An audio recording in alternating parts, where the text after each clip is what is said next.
नमो अरिहन्ताणं नमो सिद्धाणं नमो आपेरियाणं नमो उवझायाणं नमो लोये सवसाहुणम् नमः श्रीवर्धमानाय निर्धूतकलिलात्मने सालोकानां त्रिलोकानां यद्विद्यादर्पणायते।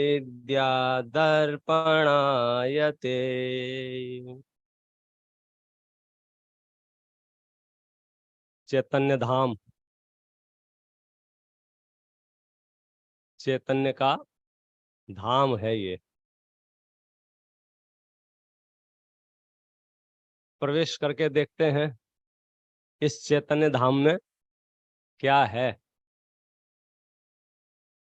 10 लक्षण महापर्व का मांगल प्रसंग है।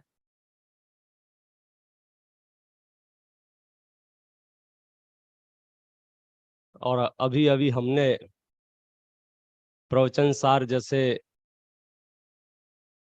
तीर्थंकरों की दिव्य वाणी के सार कहे जाने वाले ग्रंथ दिव्य ध्वनि नाम से प्रचारित प्रसारित होने वाले तथ्य आदरणीय पंडित जी अश्विन भाई के मुख से हम सुन रहे थे। हमारे बीच में अन्य अनेक विद्वान भी उपस्थित हैं और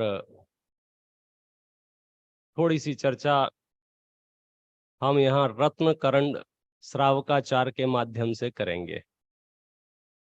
एक तो इसका नाम ही बड़ा प्यारा है। क्या नाम है इसका? क्या नाम है? क्या मतलब होता है इसका?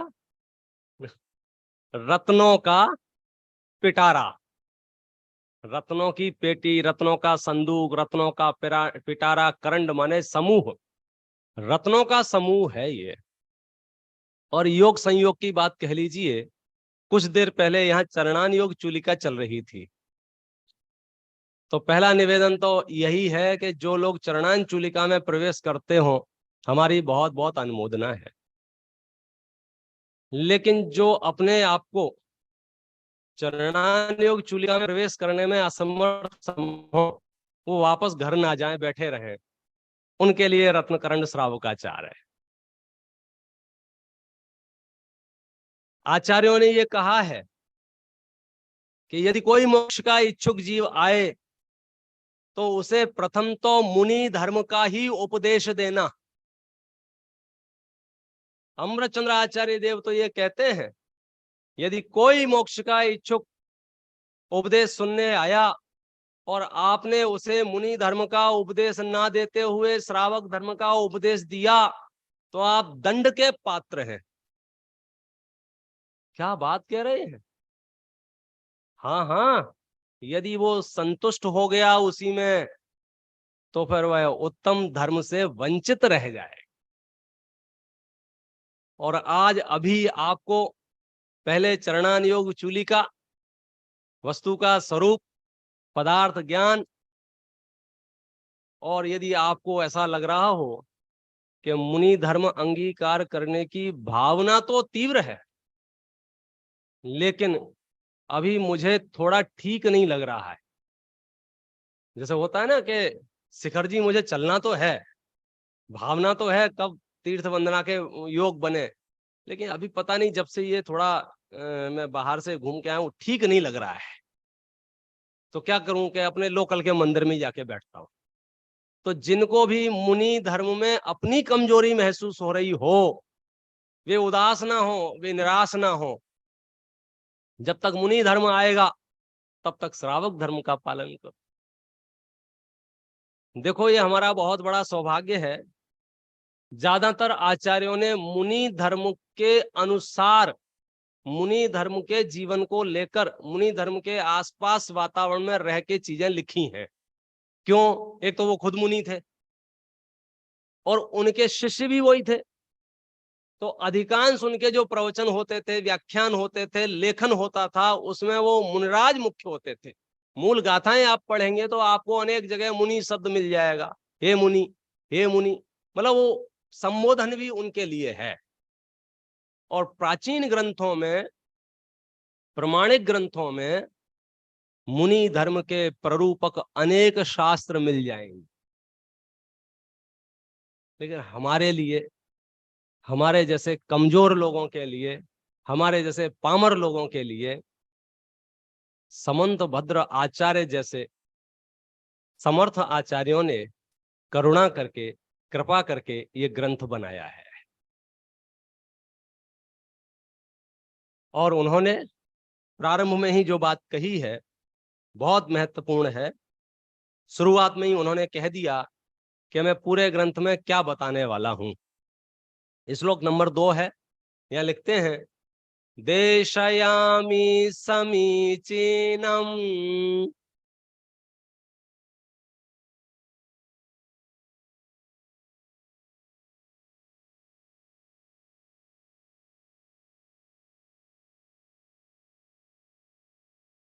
प्रतीक भाई, सार्थक हो गया विद्यालय चलाना के नहीं?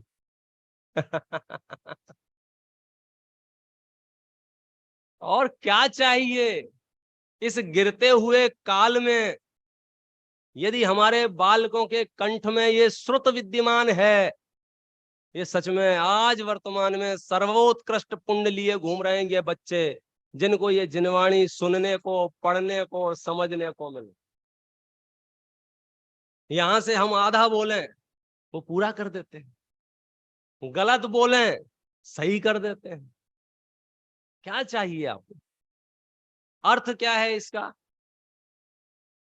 कहा क्या गया है इसमें?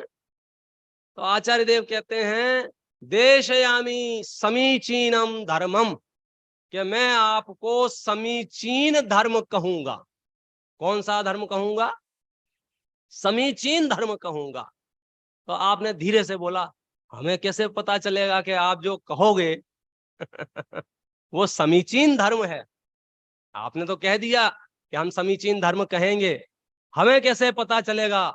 कि सुनो, ये समंतभद्र आचार्य हैं, इन्हें तर्क, युक्ति, लॉजिक बहुत प्रिय है।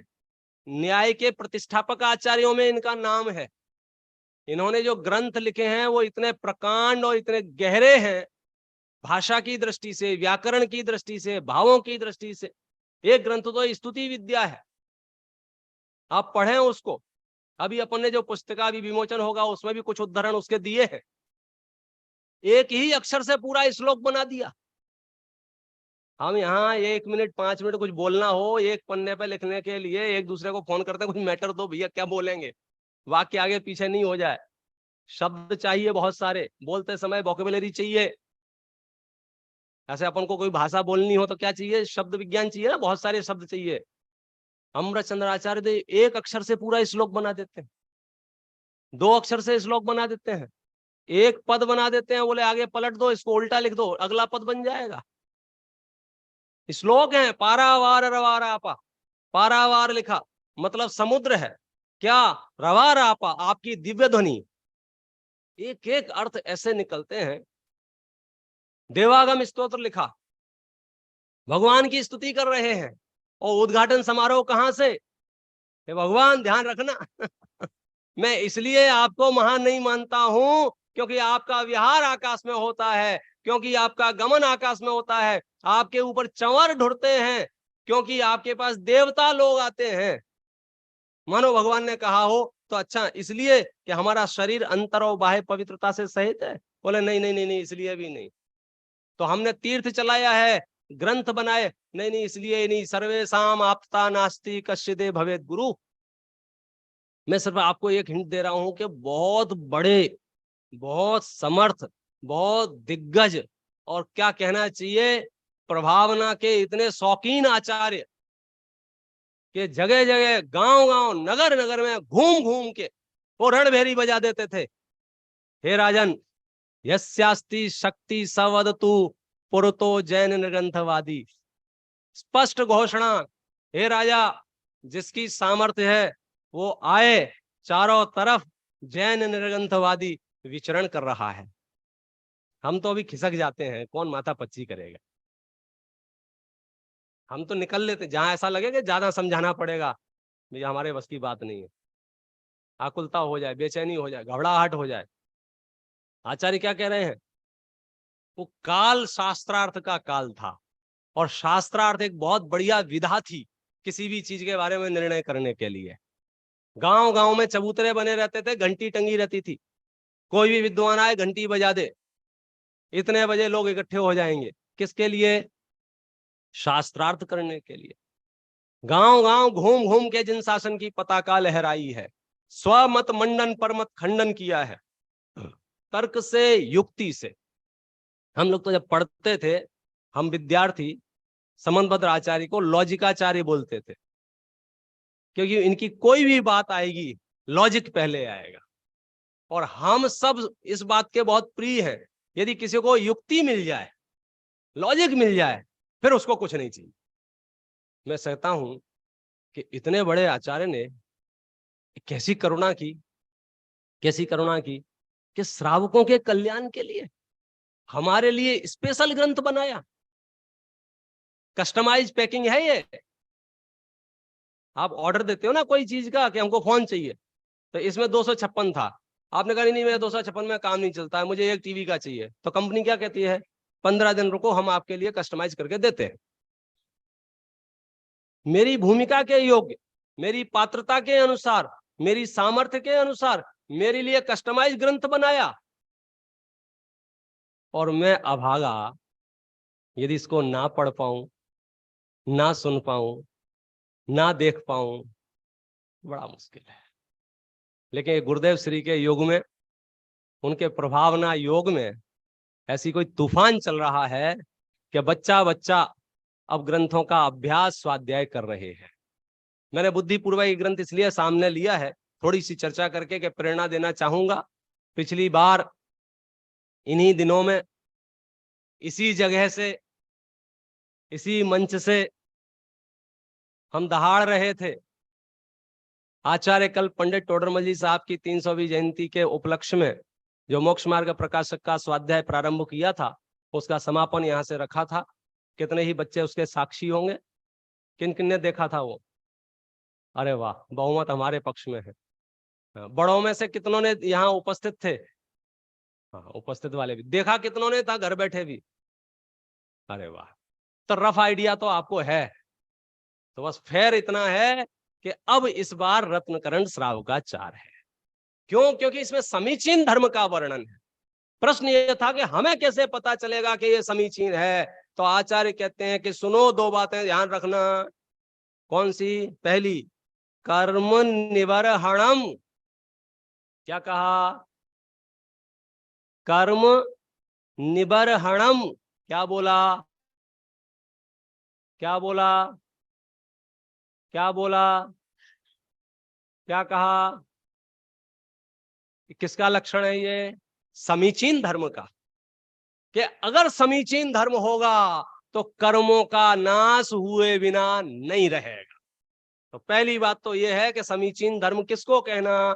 जिससे कर्मों का नाश हो। दूसरा, आपको जिनको नहीं समझ में आया, ये हमने टेक्निकल लैंग्वेज बोली है, दार्शनिक भाषा बोली है, जिनको ये दार्शनिक भाषा ना समझ में आई हो, उनके लिए सरल करके बोलते हैं, संसार दुखतः सत्वान यो धर्त्युत्तमे सुखे। जो आपको संसार के दुखों से निकालकर मोक्ष के उत्तम सुख में रख दे, उसका नाम धर्म है। और ऐसा धर्म कहां मिलेगा, कैसे मिलेगा? कि सुनो, सदाशिवदास जी क्या कहते हैं। संसार में 2 नंबर का पेज है। संसार में धर्म ऐसा नाम तो समस्त लोक कहता है। पूरी दुनिया में जहां जाओ, हम तो धर्म कर रहे हैं साहब, हम तो धर्म कर रहे हैं, हम तो धर्म कर रहे हैं। कितने ही लोग तो पाप कर रहे होंगे, हिंसा कर रहे होंगे, झूठ बोल रहे होंगे, खा रहे पी रहे होंगे, नाच रहे होंगे, सर के बल चल रहे होंगे, आग पे दौड़ रहे होंगे, खुद को पीट रहे होंगे, टाइटल धर्म कर रहे। तो लोक में धर्म तो बहुत प्रिय है, सब बोलते हैं, परंतु धर्म शब्द का अर्थ तो इस प्रकार है, जो नरक त्रेंच आदि गतियों में परिभ्रमण रूप दुखों से आत्मा को छुड़ाकर उत्तम, आत्मिक, अविनाशी, अतीन्द्रिय मोक्ष सुख में धर दे, उसका नाम धर्म है। किसको कहना धर्म? कि यदि हमारा देह छूटे तो हम कुत्ता ना बने, बिल्ली ना बने, कॉकरोच ना बने, छिपकली ना बने, नरक में ना जाए, निगोद में ना जाए, हाथी ना बने, बंदर ना बने, चीता ना बने। आप समझ गए? चार गति रूप संसार पर भ्रमण ना करते हुए हमको मोक्ष में जो पहुंचा दे, उसका नाम धर्म है। सुनो भैया, महत्वपूर्ण बात, ऐसा धर्म पैसे के बदले में नहीं आता है। क्या? ऐसा धर्म पैसे के बदले, ऐसा नहीं है कि जाओ शॉपिंग मॉल से 2 किलो मेरे लिए खरीद लाना। जो धन खर्च करके दान सम्मान आदि द्वारा ग्रहण कर ले। बोलो भैया, धर्म चाहिए? हाँ चाहिए। कितने रुपए में मिलेगा? बोलो, कुछ रफ आइडिया, मोटा मोटी। 1 लाख में, 2 लाख में, 10 लाख में, 1 करोड़ में, 2 करोड़ में, 5, कितने रुपए में धर्म मिल सकता है? किसी का दिया नहीं मिलता है जो सेवा उपासना द्वारा प्रसन्न करके ले लिया जाए। क्या कहा? कि धर्म जो है किसी की सेवा से भी नहीं मिलता है कि पंडित जी दे दो दे दो दे दो दे दो दे दो, ऐसे ऐसे आप मांगते रहो और 2-4 दिन हम परेशान करें और फिर कह दें हाँ चलो ले जाओ, तुम जाओ। कोई हाथ पैर दबाए तो आगे बताएंगे कि धर्म कहाँ मिलता है, कैसे मिलता है। अभी तो ये बता रहा है कि ये गलती मत करना। मंदिर, पर्वत, जल, अग्नि, देवमूर्ति, तीर्थ क्षेत्र आदि में रखा नहीं है जो वहां जाकर ले आए। क्या अर्थ करें इनका? बोलो। आप शिखर जी जा रहे? हाँ, बोले एक थैला ले जा हमारा भी। क्यों? धर्म ले आना। अरे वहां रखा थोड़ी है जो उठा लाना। मंदिर जाओ, धर्म मिल जाएगा, वो ऊपर वाली अलमारी के तीसरे नंबर के ड्रॉर में रखा होगा। क्या कहना? और सुनो, उपवास, व्रत, काय क्लेश तप से भी नहीं मिलता है, तथा शरीर आदि क्रश करने से भी नहीं मिलता है। देवादि देव के मंदिर में उपकरण दान, मंडल पूजन आदि करके, घर छोड़कर वन स्मशान आदि में निवास करने से तथा परमेश्वर के नाम जाप आदि करके भी धर्म नहीं मिलता है। तो मैंने पहली बार पढ़ा तो यहां तक पढ़ते पढ़ते तो मैं बेहोश सा ही हो गया था, क्या मर जाए क्या भाई, पैसा खर्च कर लिया पर्वत पर, नदी में, मंदिर में, आप समझे, सब चक्के चक्कर लगा के आ गए, मंदिर में चले गए और ज्यादा क्या क्या भूखे प्यासे रह लिए, उपवास व्रत ये कर लिया। अब और थोड़ी गाड़ी आ गई, बढ़ाई, घर छोड़ दिया, दिन भर एक ही नाम। क्यों? हाँ हाँ हाँ, क्यों क्यों क्यों? क्या रह गया? बोलो, कुछ रह गया क्या? क्या रह गया? क्योंकि हमने आपसे एक वादा किया है। कौन सा? देशयामी समीचीनम, हम समीचीन धर्म कहेंगे। और धर्म कैसे पहचानोगे आपके समीचीन है? कि 2 काम होंगे उससे। कौन सा? एक तो कर्मों का नाश होगा, दूसरा संसार के दुखों से निकलकर हम मोक्ष सुख में बैठ जाएंगे। इतना इजी कॉन्सेप्ट है ये धर्म का। तो जवाब देते हैं अगले पैराग्राफ में, सुनो भैया, बहुत महत्वपूर्ण है। धर्म तो आत्मा का स्वभाव है। पर द्रव्यों में आत्मबुद्धि छोड़कर अपने ज्ञाता दृष्टा रूप स्वभाव का श्रद्धान, अनुभव यानी ज्ञान और ज्ञायक स्वभाव में ही प्रवर्तन रूप जो आचरण है वह धर्म है। इससे कर्म नष्ट होंगे, इससे संसार के दुखों से निकलकर आप मोक्ष में पहुंचोगे। जब उत्तम क्षमादि 10 लक्षण रूप अपने आत्मा का परिणमन तथा रत्नत्रय और जीवों की दया रूप अपने आत्मा की परिणति होगी, तब अपना आत्मा आप ही धर्म रूप हो जाएगा। पर द्रव्य, क्षेत्र, काल आदि तो निमित्त मात्र हैं। जिस समय यह आत्मा रागादि रूप परिणति छोड़कर वीतराग रूप हुआ दिखाई देता है, तभी मंदिर, प्रतिमा, तीर्थ, दान, जप, तप समस्त ही धर्म रूप है। और यदि अपना आत्मा उत्तम क्षमादि रूप, वितरागता रूप, सम्यक ज्ञान रूप नहीं होता है तो बाहर कहीं भी धर्म नहीं होगा। तो क्या होगा? यदि ये आपके मन में प्रश्न हो तो वो भी सुन लो। यदि शुभ राग होगा तो पुण्य बंध होगा, यदि अशुभ राग मोह देश होगा तो पाप बंद होगा। जहां शुद्ध श्रद्धान ज्ञान आचरण स्वरूप धर्म है वहां बंध का अभाव है। बंध का अभाव होने पर ही उत्तम सुख होता है। समझ लो, यहां से तो रत्नों के पिटारे की शुरुआत हुई है। और ये वो अद्भुत ग्रंथ है कि जैन दर्शन का कोई भी विषय ऐसा नहीं है जिसका वर्णन इस रत्नकरण श्रावकाचार्य में ना किया गया। आप बोलो कोई विषय आपके ध्यान में आ रहा हो, मैं पेज नंबर बताता हूं कि यहां लिखा है। 5 अणुव्रतों की चर्चा है, उनकी भावनाओं की चर्चा है, 12 व्रतों की चर्चा है, 16 कारण भावनाओं की चर्चा है, 12 भावनाओं की चर्चा है।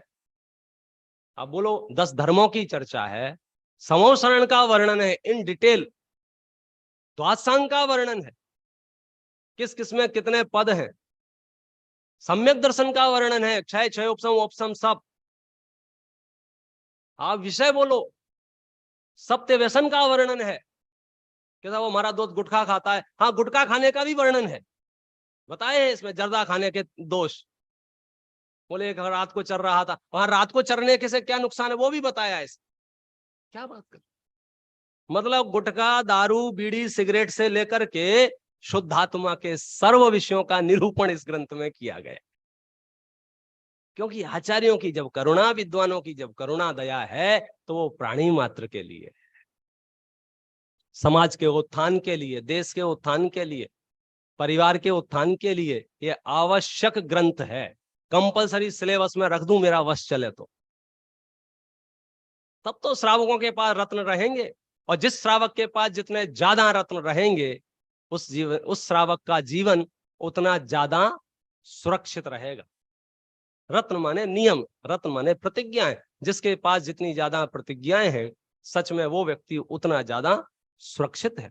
ऐसा लगता है कि थोड़ी बहुत प्रतिज्ञाएं हैं तो हम बंकर में बैठे हुए हैं, वरना विषय कषायों की ऐसी आंधी चल रही है कि कब उड़ जाओगे पता नहीं चलेगा। अब तो विषय कषायों की होम डिलीवरी है।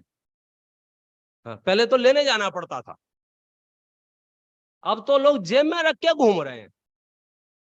पहले तो मौका देखते थे कि बाबूजी सो जाए तो टीवी चालू करे, अब तो धीरे से बाबूजी छाती पे बैठे तो भी यूं चलता रहेगा, कर लो करो। पहले तो हमको थोड़ा बहुत प्लान करना पड़ता था, है? कोई देखे नहीं तो बाजार में खाए, अब तो पूरा घर बाजार में बैठा है। क्या क्या कर, अब आप इससे कैसे बचोगे? सम्यक ज्ञान बिना दर दर की ठोकरें खाएंगे।